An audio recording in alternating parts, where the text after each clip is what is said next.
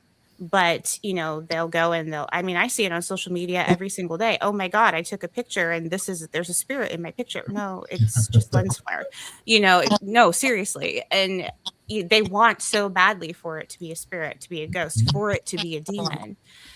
So it almost feels like it's just kind of just out of control sometimes, or some days. I don't know, Heather, I'm sure you've seen it. You just log on and every single group is just like going crazy. It's like, guys, what's going on in the universe today?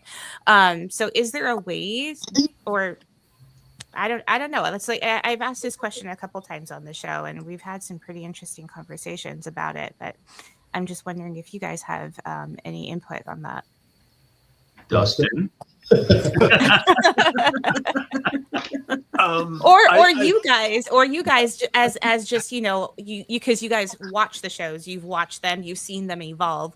So do you guys also have any ideas on what could be done? Well, let's let Dustin go first, and we'll go from there. Okay. I came into Ghost Hunters season 2, and I had worked in production for CBS and Fox News for years before that.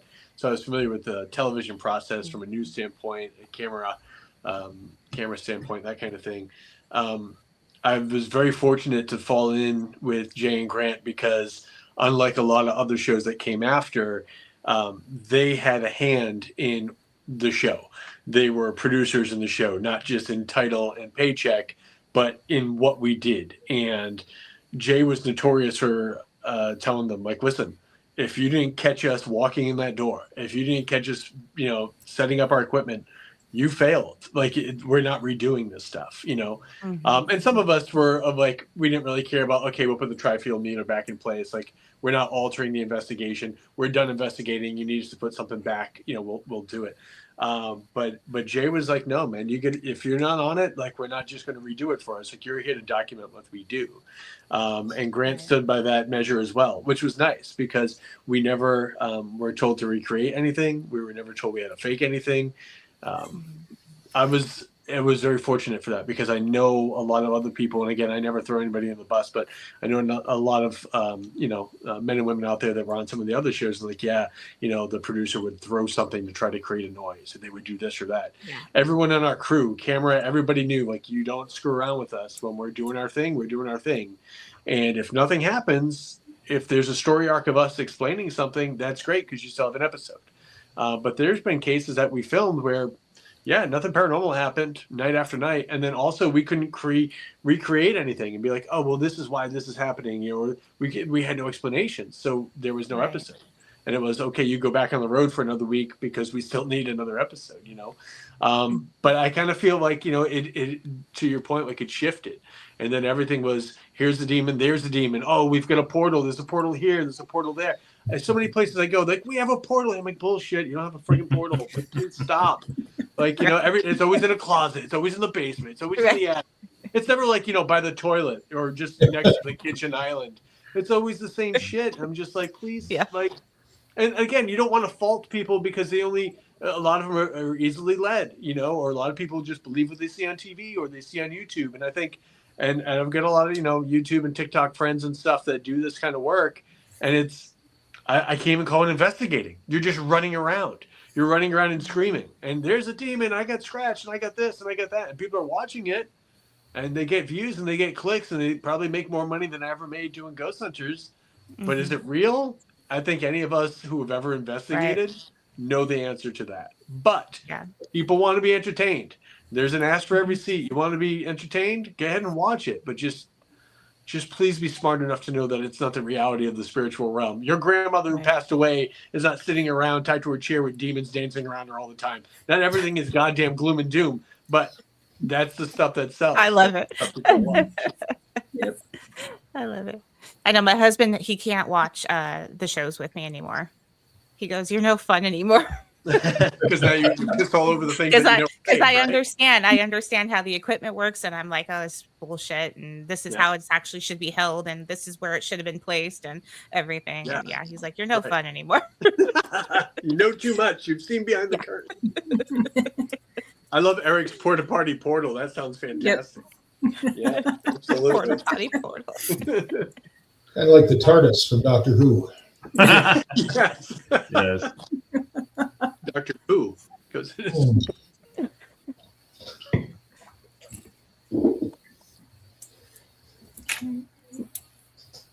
So, There we go. I'm looking through my questions. I think I got all through mine. Tiffany, I don't know if you have any extras. I just have my speed round for the last 15 minutes. If you guys don't mind, I just wanted, if David, would you mind talking a little bit about like some of the nuance of the belief of Robert and some of the things that you've been trying to help people understand? That because I always tell people, like, I think Robert is misunderstood. I feel like he's a misunderstood doll, you know, and I think your perspective on it is who knows better than you know? Yeah, I think Robert's misunderstood as well. And, you know, in 30 years trying to figure him out, you know, it starts off where people think it's one entity, which makes sense. You know, you see one doll sitting there in front of you and you think, oh, that's Robert. You know, there's the one ghost. But so one of the big breakthroughs was when I realized that there were multiple entities within Robert the doll. And unlike all the portals that are in attics or in closets, Cindy Kaza said that she believes that there is an actual portal inside of Robert the doll.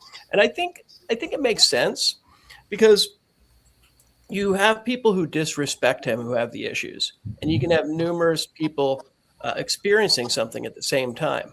And one of the early spirits that I identified was the daughter of Emmeline Abbott. Emmeline Abbott was the nanny that people had always talked about. You know, all the legends talked about an angry nanny who had given the boy the doll.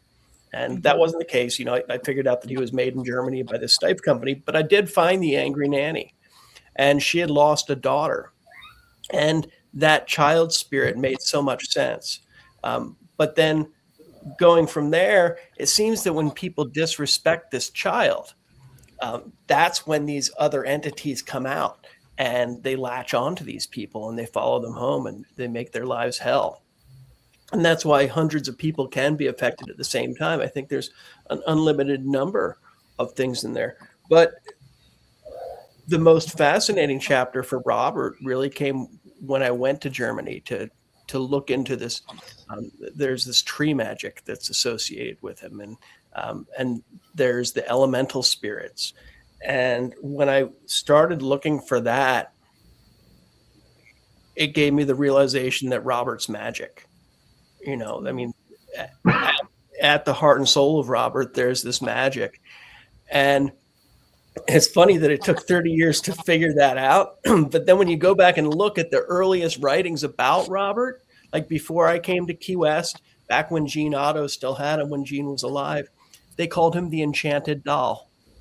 Mm-hmm. And his wood wool inside of him, it was sourced from the Black Forest in Germany, where all of Grimm's fairy tales take place. And I think that's the magic that attracted Gene Otto to the doll. I think that's the magic that made the daughter of Emmeline Abbott go into the doll. And I think that's the magic that still affects people today. And with any of the nursery rhymes, or not nursery rhymes, any of the fairy tales, you know, they all involve going into the forest. And you're led on this journey. And it doesn't work out well for everybody, but if you make it out the other side, you come out a better person. And that's what I find happens with Robert. I mean, it's this magic that will take people on the journey that they're ready for. And that's what I think is the most incredible thing. And everybody wants to say Robert's evil. I mean, a lot of people, you know, when you mention, oh yeah, you know, we do the ghost tours up there, they're like, oh hell no, they don't want to be around the doll or because they've been told that it's evil and that it's a demon or that bad things are going to happen. And I just find that simply not true. I mean, I've had a hell of a journey with Robert, and it hasn't all been good, but I've finally come out of the forest on the other side. And that doll is responsible for making me a better person. Mm-hmm. That's powerful. Yeah. Yeah. Well, and I love the way you tell the story too. we'd had David up here at the Michigan Paranormal Convention the first time, and I always laugh because we put it out there, David being the main doll tender for Robert the Doll, and I had so many people getting on, posting on comments. He's not bringing that doll, is he? The next one would be awesome. I can't wait. I hope Robert's there. Then it's, if Robert's there, I'm not coming. I mean, it was such a clash of personality. People either loved or hated, were just terrified by the thought of being in the same building as Robert. And then you have the other 50% that are so drawn to this and so intrigued by the idea of the haunted doll, any haunted objects, I think. But yeah, there was so much controversy when we announced David was coming in. And Robert did not travel up here with him, unfortunately, but there were a lot of people that really he didn't. Well, and think about when we released the announcement of our first event we did in Key West with all of us and Robert. How many responses did we get? I'm not going. Robert's a part hell of it. no. We got a lot of that. It was insane, and to the point where I hope through David and then through this event because I'm learning more from David. Like Brad and I and Dustin, we grew up with the legend of Robert. He was one of my favorite legends, but we're learning more through David now, and I'm hoping we can educate other people to understand that you can be around him and bad stuff's not going to happen to you, but it's about respect. And just as you go into any haunted location, you respect the location, you respect the spirits that might be there. It's the same with Robert. Just respect him, but don't be afraid of him. And I think that's kind of what I'm hoping we're teaching people through this event.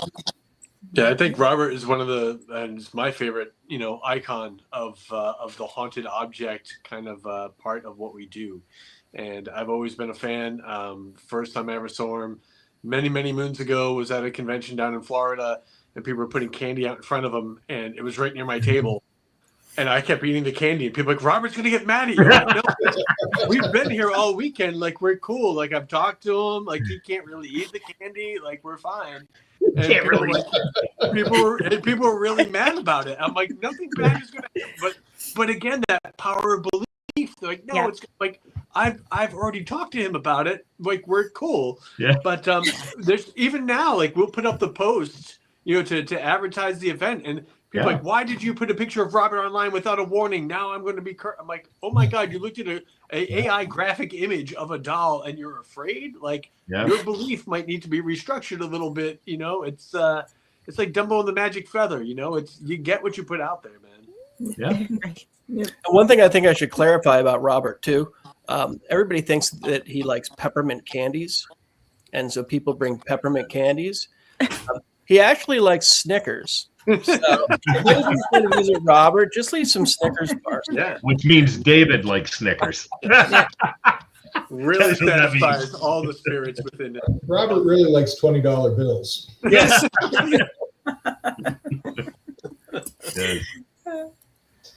That's great. Yep.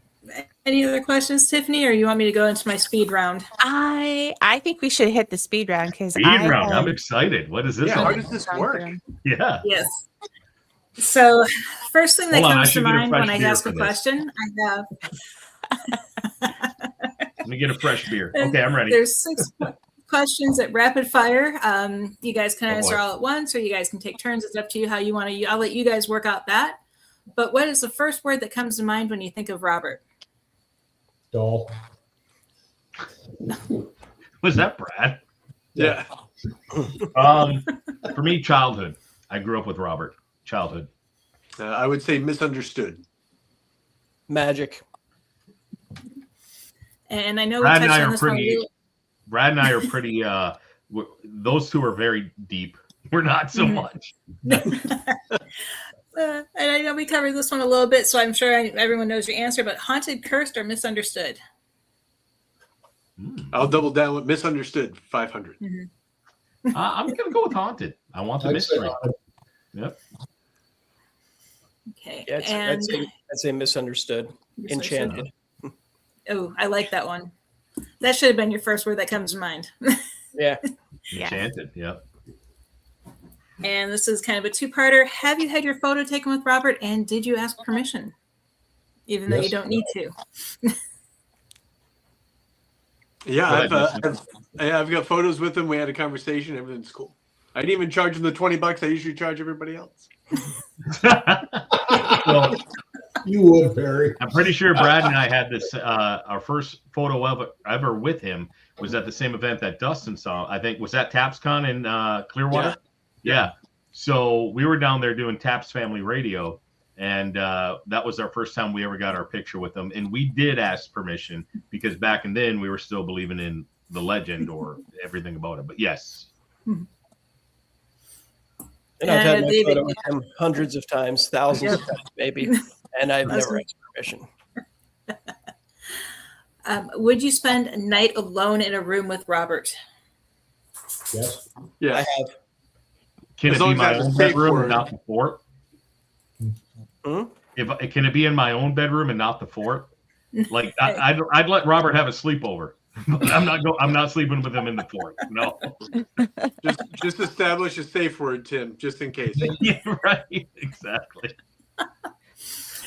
And then real danger or psychological fear? Psychological. Yeah, psychological. Oh, it's me? I'm sorry. I was just thinking. Yeah. I think you got to respect I think you need to respect the spirits that are there. So do I think things can happen? I do. But I think most of it is what's in people's head. But I think he's capable of things for sure. But just like everything else, it's in all how you approach it. David? Yeah, I kind of zoned out. I missed what the question was. It Go was ahead, real Heather. danger or psychological fear. Okay. With Robert? Yes. I don't think there's any danger if you're respectful. But I think there can be instances where if you're not, then it's very much a real danger. But it's really both, because there is a lot of psychological stuff that goes on. And then trust him or don't. I Yes. trust him. Yeah. Trust him. Yep. Oh, I trust him. Respect him, but I trust him. Perfect. See, that wasn't painful. I actually had a question pop in my head while that was yeah. happening. So, Dustin, you said, I'm gonna paraphrase. You said he is capable. Yes. So do you think he's capable of helping people? How do I word this? It was in my head. I don't know. It's your question. Right. Okay. So some people say that Robert has brought just bad things to them, right? Yeah. Do you think he is helping people see that they can make it through certain situations? Do you think he's there to help them understand that they can live through something that is probably already coming up in their lives, and then it just so happens that they went to see Robert the doll, and all, just like shit starts blowing up in their life and they believe it was Robert the doll? Do you think he's somehow through his magic is trying to help people through these situations? Yeah, I think David's analogy was really good in regards to finding your way through the dark forest, Right. For the longest time, again, people believe what they've been led to believe and what they've been told until they experience for themselves. But so many people are afraid to have that experience that it hinders them. They'll stay forever trapped in the forest because they don't think they can get out. And I think that through experience, through willingness to expand your knowledge, to change your viewpoint on something like Robert, and maybe through spiritual help that comes along with this type of interaction, I think that you find that you're much more capable. This is just my own thing. I really feel that we are powerful beyond measure, that we're spiritual beings within these human bodies that can do a hell of a lot more than what we think we can do. You know, this is, I started this whole event series called Spirit Quest, where I try to get people to realize that you have spirit inside you that you can use, not just to communicate with other spirit, but also to help change your life and to get through those darker moments. But we've been taught to play small, because regardless of whoever the hell is in power, if the people are divided, distracted, dumbed down, drunk, and drugged up, they're super easy to control because everyone's just fighting amongst themselves. But when people really focus, when we come together, when we spend time in thinking about ourselves, about our spirituality, about what we're potential is within us, I think we find out that we are really strong and that we can make it through those darker moments. And I think, you know, the mystique of Robert lures people in, but the fear of what they've been told keeps people away. But it's only through confronting those fears, through walking through the forest, through spending the time to know that there's something really good in there. You just have to be willing enough to explore it. And I know it sounds crazy. Trust me, old scientific Dustin from season 2 of Ghost Hunters would have been like, it didn't light up to red. I don't care about any of that crap anymore. For me to have gone to the fort just last year and to sat there quietly with Robert for a while, it's just part of a journey, you know. And I think people just need to be willing to put themselves out there a little bit more in just their daily lives and their spiritual lives and their paranormal adventures. Don't listen to what everybody else tells you. Listen to that little voice inside you that tells you what's true, and have your own experiences and learn from them. And know, yeah, there's times it's going to be dark. There's times it's going to be a struggle, but you'll get through it. When you come out the other side of that forest, it's a beautiful place. Yeah. So David, do you think that Robert is helping some people kind of get through these situations? Yeah. Yeah, he definitely helped me. And it's interesting because I'll have people ask more and more. They say, can good things happen after you see Robert?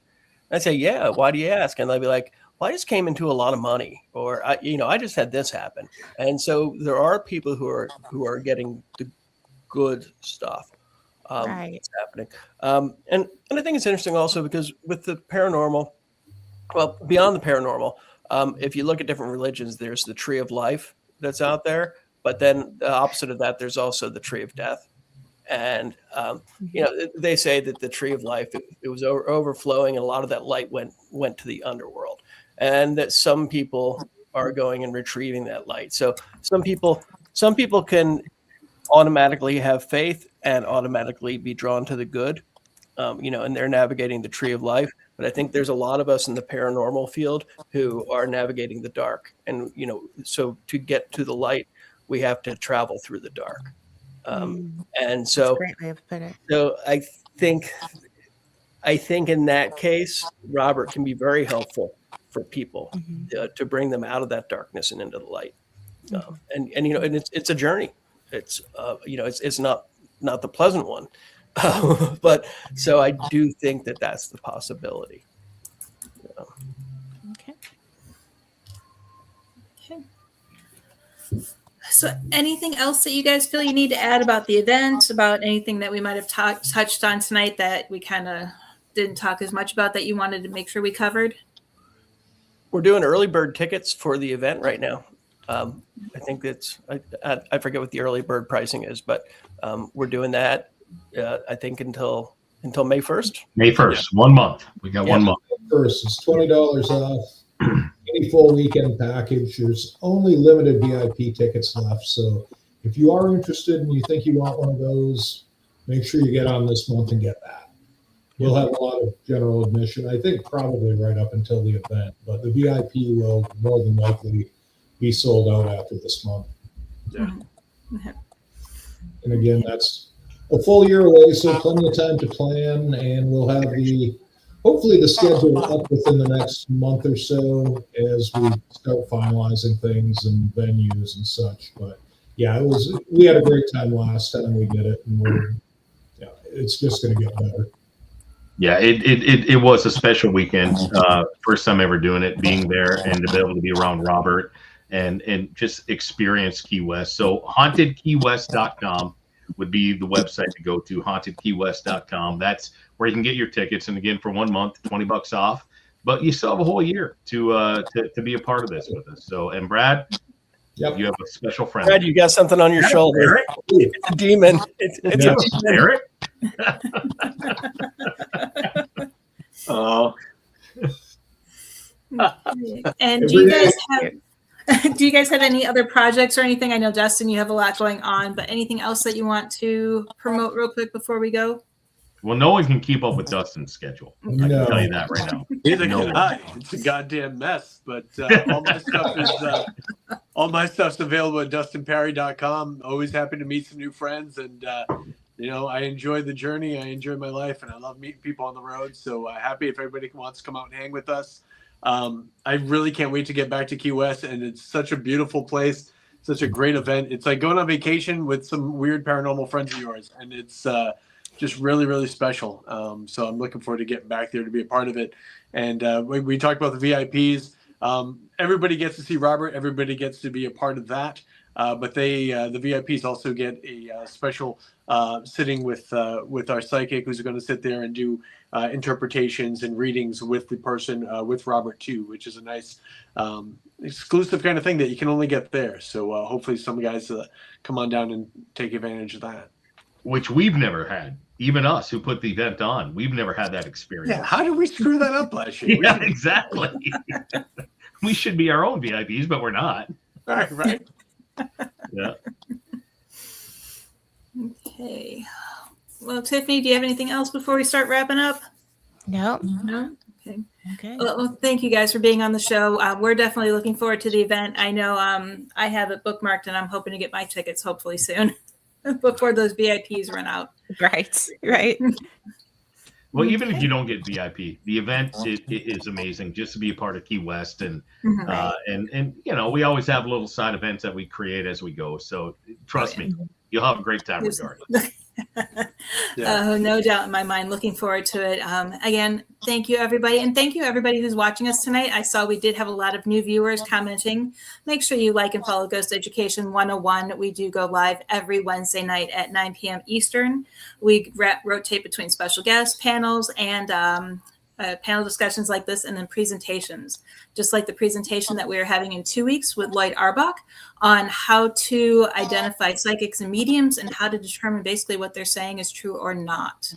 And then next week, we do have a panel discussion with paranormal historians. We have Mark Muncy joining us. We have Craig Owens, Nicole Strickland, and Mark Nesbitt from Ghost of Gettysburg joining us for that one.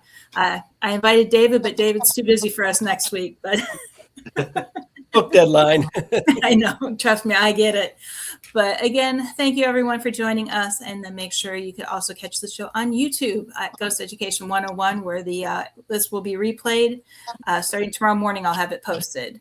So you guys all have a great night. Thank you again for joining us, and we'll see everyone next week. Thank Thanks, you. everybody. Bye. Bye.